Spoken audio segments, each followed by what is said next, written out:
What's up everyone, welcome back to my channel. This is another episode on issue of share and it is the last episode on issue of shares. इस episode में जो हम discuss करेंगे, overall discussion करेंगे, ये भी 2020 council का 2022 में आया है.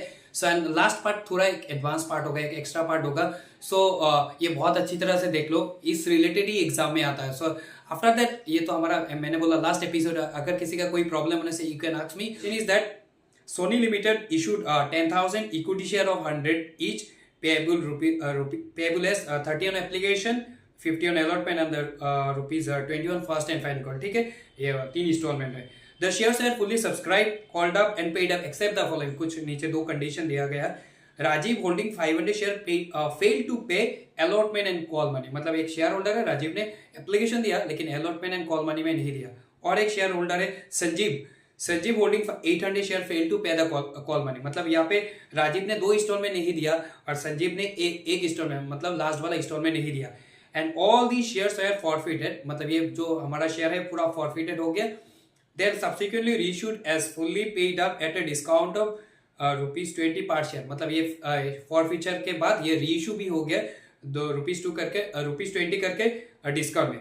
एंड फाइनली और एक पार्ट है, ये हमारा ये पार्ट एकदम नया है. There is expenses on reissue was 500. Expenses on reissue का हमने क्या होने से कैसे जर्नल एंट्री डालेंगे, that one will learn and give the journal entry. ये हमें जर्नल एंट्री देना है. तो हमें क्या करना होगा, हमें जर्नल एंट्री का फॉर्मेट सबने ड्रा कर लो. देन अकॉर्डिंग है तो जर्नल एंट्री का फॉर्मेट हो गया, डेट नहीं है, क्वेश्चन मार्क. तो रिसीव एंट्री क्या होता है, रिसीव एंट्री होता है बैंक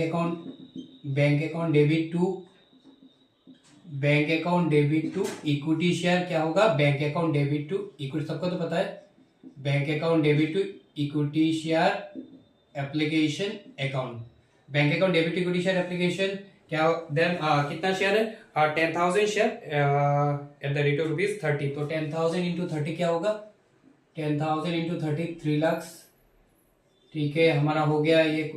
फिर हमें नरेशन लिखना, बीइंग एप्लीकेशन मनी लिखोगे, being application money received on 10,000 equity share at the rate of ₹30 each. Receive के बाद हमारा क्या होगा, हमारा ट्रांसफर एंट्री होगा. तो ट्रांसफर एंट्री हम दे देते इक्विटी शेयर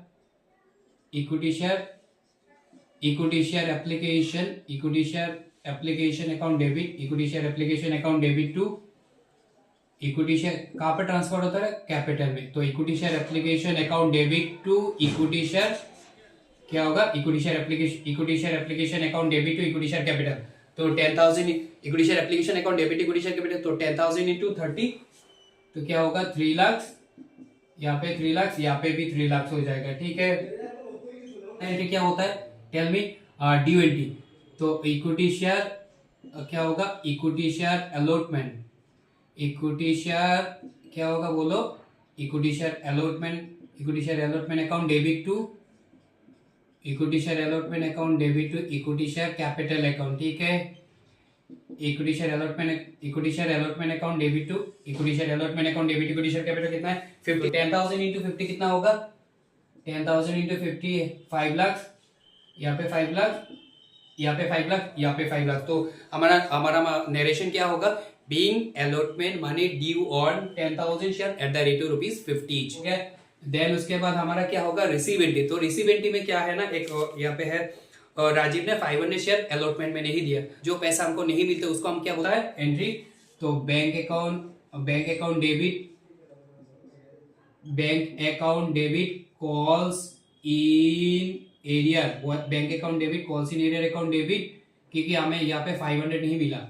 तो bank account debit calls in arrear account debit to equity share क्या होगा, calls in arrear account debit to equity share allotment account. ठीक है, हमें कितना नहीं मिला, 500. तो आउट ऑफ 10,000 500 नहीं मिला. तो यहाँ पे क्या हो जाएगा, 9,500 इंटू 50, 9,500 इंटू 50 इतना क्या हो जाएगा, 4,75,000.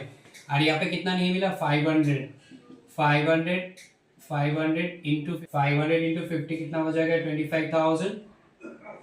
देन इक्विटी शेयर तो 10,000 इंटू 50 क्या हो जाएगा, 10,000 इंटू 50 दैट इज हमारा 10,000 इंटू 50 हमारा क्या हो जाएगा, 5 लाख. ये हमारा हो गया.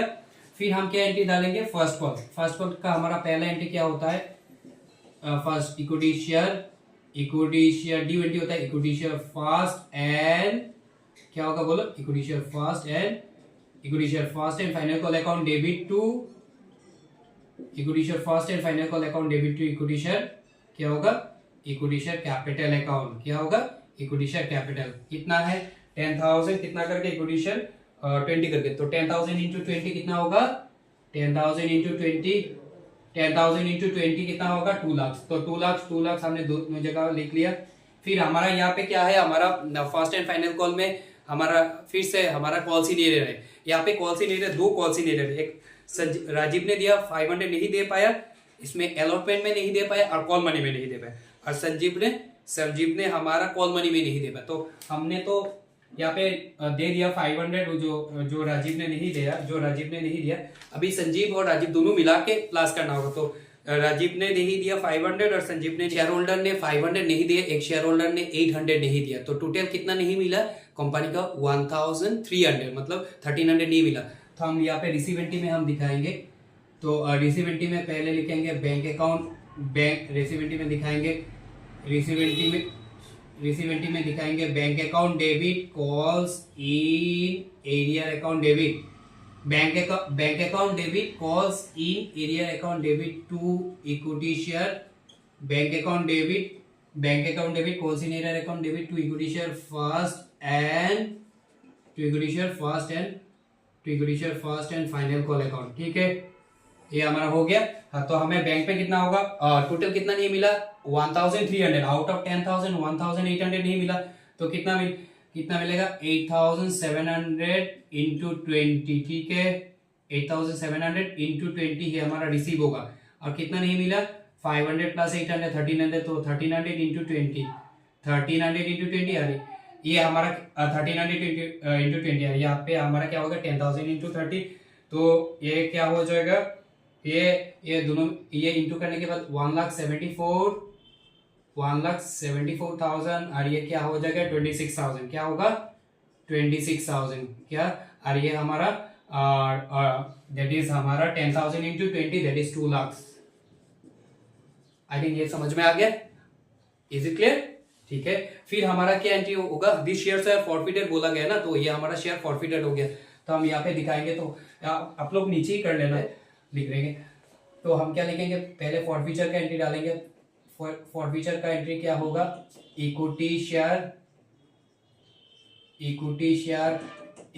कैपिटल क्या होगा, पहले क्या लिखेंगे equity share capital account debit to calls in arrear account, equity share capital account debit to calls in arrear to क्या लिखेंगे टू शेयर फॉरफिटेड अकाउंट। ठीक है, ये तो हमें पता है जो हमारा एंट्री होता है। तो हमारा कितना शेयर फॉरफिटेड हुआ 500, कितना शेयर फॉरफिटेड हुआ 500 प्लस 800, तो टोटल 1300। और हमारा फेस वैल्यू क्या है 100 करके, तो कितना हो जाएगा 1,30,000 ना, 1,30,000 कितना हो जाएगा 1,30,000 समझ में आया। 100 इज 1,30,000 है। हमारा कॉल सी एरिया क्या है, दोनों क्लास कर लो। एक है 25,000 दैट इज हमारा अलॉटमेंट का, फर्स्ट एंड फाइनल का कितना है 26,000। तो कितना होगा टोटल 25 प्लस 26, तो 25,000, ये 25,000 प्लस 26,000, 25,000 प्लस 26,000 कितना हो जाएगा हमारा 51, कितना होगा 51,000 हो जाएगा। शेयर फॉरफिटेड 1,30,000 माइनस 51,000 करने से हमें कितना मिल जाएगा 79,000। बीइंग क्या लिखोगे, being 1,000 shares are forfeited at the rate of ₹100 each for non-payment in allotment and the first and final call money you can write। और यहाँ पे दूसरी तरफ से तो पता है, you can write call in error, you can write जिस इंस्टॉलमेंट में मिस करेंगे इस इंस्टॉलमेंट का नाम लिख लेंगे। तो किस instalment to share equity share allotment to equity share first and final call. लेकिन एक कॉल इन एरर लिखने से टाइम सेव हो जाएगा, जल्दी हो जाएगा। फिर हमें क्या बोला, दिस शेयर पूरा शेयर हमारा रीइश्यू हुआ है 20 रुपीज डिस्काउंट करके ये जो हमारा फॉरफिटेड टोटल 1800 शेयर फॉरफिटेड हुआ, ये हमारा क्या हो गया, ये हमारा रीइश्यू हो गया। तो 20 डिस्काउंट करके, मतलब आउट ऑफ 100 20 डिस्काउंट करके, मतलब क्या 80 मिला, तो 20 हमारा डिस्काउंट है। तो हमारा रीइश्यू का एंट्री क्या होगा, bank account debit, bank account debit, bank account debit share forfeited, bank account debit, bank account debit share forfeited account, bank account debit, bank account debit share forfeited account debit to share, bank account क्या लिखेंगे, bank account debit share forfeited account debit to क्या लिखेंगे, to equity share, to equity share capital account, क्या होगा, to equity share capital account. तो यहाँ पे हमारा बैंक में कितना हुआ, 1000 फुल्ली, ये फुल रीइश्यू हो गया, 1320 डिस्काउंट, मतलब 80 मिला आउट ऑफ 100। तो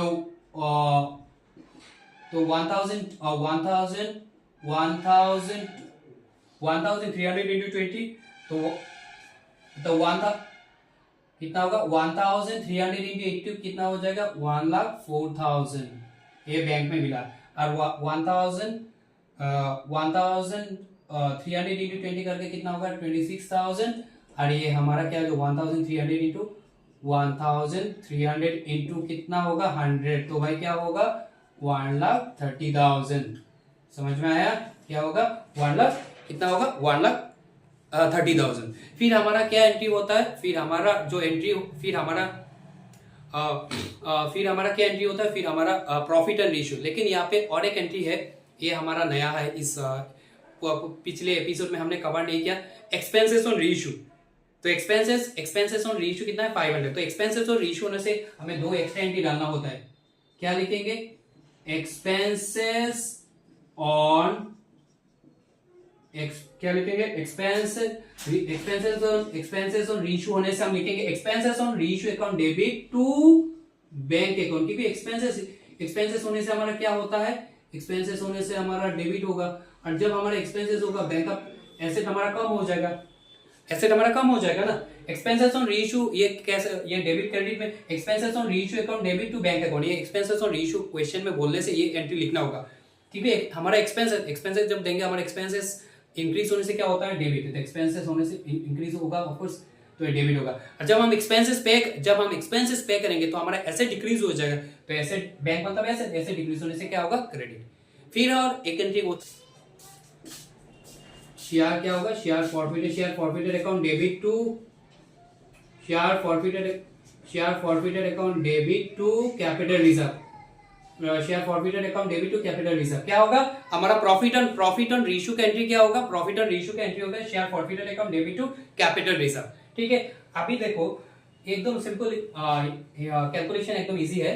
तो हमें कितना मिला, हमें एक्चुअली ये शेयर फॉरफिटेड मतलब क्या, 79,000 मुझे कंपनी को एक्स्ट्रा मिला, 79,000 कंपनी को कितना मिला, 79,000 कंपनी को एक्स्ट्रा मिला ना, ये कितना हो गया 79,000, तो 79,000 हमने यहाँ पे लिखा। फिर कंपनी जब देखा गया रीइश्यू हुआ, उसको कितना हमारा कितना लग गया, कितना डिस्काउंट लगा, तो डिस्काउंट लगा लो 26,000, तो 79 माइनस 26 कर लो, दैट इज 3,000 और 5,000, तो हमारा कितना हो जाएगा 53,000, कितना हो जाएगा 53,000। समझ में आ गया। ये हम इजीली कर पाएंगे जब ये फुल रीइश्यू होगा, तो ये फंडा यूज करेंगे। जब ये पार्शियल रीइश्यू होगा तब ये डायरेक्टली इससे ये माइनस करने से नहीं मिलेगा। तो हमारा जितना रीइश्यू होगा इससे अल्टीमेटली 53,000 हमारा रिजर्व में ट्रांसफर होगा, लेकिन 53,000 रिजर्व में ट्रांसफर नहीं होगा। अभी बोलोगे क्यों, क्योंकि यह हमारा एक्सपेंसेस इससे ही तो माइनस होगा ना। तो हम क्या लिखेंगे, तो जो कैपिटल रिजर्व हमने क्रेडिट किया तो ये लिखेंगे डेबिट में, क्योंकि हमें 500 माइनस करना है ना, तो लिखेंगे कैपिटल रिजर्व की कोई एक्सपेंसेस मतलब रिजर्व से कम हो जाएगा, तो जो हमने क्रेडिट में किया ये लिखेंगे डेबिट में। तो capital reserve account debit to expenses on reissue, क्या लिखेंगे, to expenses on reissue account, expenses on reissue account क्या होगा 500। तो इस हिसाब से हमारा कितना ट्रांसफर होगा कंपनी का 53,000 माइनस 500 मतलब 52,500। आई होप ये क्लियर हो गया। सो ये बहुत थोड़ा साम है, इसमें बहुत सारा कंसेप्ट है। हमने पहले ये दिया, फिर receive and then transfer, then हमारा कॉल सी लीडर, दो टाइप ऑफ शेयर होल्डर है, यहाँ पे 2 शेयर होल्डर, एक ने अलॉटमेंट में नहीं दिया तो कॉल्स इन एरर का इफेक्ट देगा। फिर यहाँ पे हमारा फर्स्ट एंड फाइनल कॉल में और 2 शेयर होल्डर नहीं दिया तो दोनों प्लस करके हमारा कॉल्स इन एरर निकाला। फिर हमारा क्या निकाला, हमारा फॉरफीचर का एंट्री दिया, फिर हमारा रीइश्यू का एंट्री दिया, रीइश्यू जिसमें हमारा डिस्काउंट है। देन हमारा और एक नया सीखने को मौका मिला, that is expenses on reissue. Expenses on reissue का एंट्री क्या होता है, expenses on reissue to bank. फिर हमारा प्रॉफिट ऑन रीइश्यू, फिर हमारा जो एक्सपेंसेस हुआ ये रिजर्व से थोड़ा राइट ऑफ करना है, तो राइट ऑफ करने के लिए हमारा क्या होगा, capital reserve account debit to expenses on reissue. So ये हमारा ये लास्ट पार्ट 2 लास्ट पार्ट 2022 में हमारा ये पार्ट नहीं है, अप टू ये पार्ट आया है और इसमें बोला गया कि क्या करना है, दैट इज जर्नल एंट्री और कैश बुक। तो पता है तो जर्नल एंट्री और कैश बुक बोलने से जो हमारा बैंक का एंट्री है ये हमारा जर्नल में नहीं लिखेंगे। जब हमारा क्वेश्चन में बोलेंगे prepare cash book and pass journal entry, तो इस टाइम हमें क्या करना होगा, मैंने बोला था तो जो हमारा बैंक रिलेटेड है that will not be recorded in the journal. ये जो बैंक रिलेटेड है हमारा कैश बुक में रिकॉर्ड हो जाएगा। बैंक कैश बुक मतलब क्या है, बैंक का लेजर, और अदर देन बैंक मतलब बैंक छोड़ के जो एंट्री है that will be recorded in the journal. So I hope ये क्लियर होगा। ये हमारा लास्ट एपिसोड है, फिर हम नेक्स्ट स्टार्ट करेंगे। जो हमारा नेक्स्ट एपिसोड आएगा हमारा नया चैप्टर दैट इज डिवेंचर का, इशू ऑफ डिवेंचर। तो इशू ऑफ डिवेंचर में हम नया जो एग्जाम ओरिएंटेड आता है, अभी हमारा एकदम एग्जाम ओरिएंटेड पढ़ाई करेंगे क्योंकि अभी मार्क्स चाहिए भाई, अच्छा मार्क्स लेटर तो मिलना ही चाहिए, तो एट एनी कॉस्ट हमें लेटर मिलना होगा। तो इसलिए हम नेक्स्ट चैप्टर डिवेंचर करेंगे जो एग्जाम ओरिएंटेड आता है। सो आई होप ये क्लियर हो गया। This is all about today's discussion. So thank you so much for bearing with me. जय हिंद।